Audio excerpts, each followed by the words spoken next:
Registration value.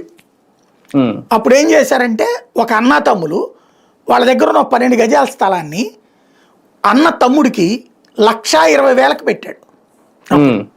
1,20,000 ఇది ఎప్పుడు నేను సిటీ కేబుల్లో పనిచేసే రోజుల్లో 2000, 99, 94, 2000 మధ్యలో, 96, 2000 మధ్యలో 1,20,000 ఆ రోజున.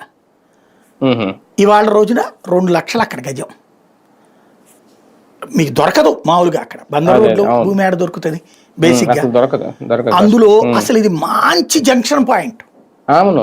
నీకు సంపద సృష్టి అంటే ప్రాక్టికల్ గా మనం ఆలోచిద్దాం.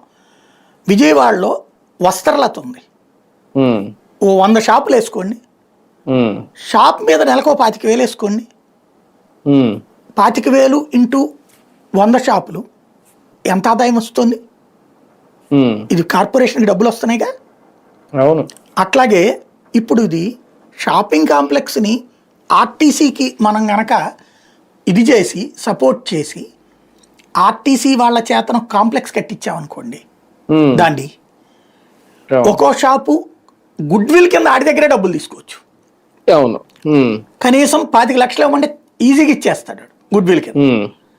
లేదు 10 లక్షలే తీసుకో నువ్వు. ఆ విధంగా నీ కార్యకర్తలు కొంతమంది కూడా బాగుపడతారు. చివరికి కార్యకర్తలు తీసుకునేది ఆటెట్లో బయట వాళ్ళని రానియరు. ఎట్టాగో 100 మంది కార్యకర్తలకు ఒక ఆస్తి వచ్చిద్దిగా, 100 షాపులు కడితే వాళ్ళు అద్దెలకి ఇచ్చుకుంటారు. తర్వాత ఇప్పుడు వస్త్రలతలో ఒరిజినల్ అద్దెకి తీసుకున్నాడు ఎవడో ఉండడు. Kaleshwara market, Vastralatha, Rajiv Gandhi wholesale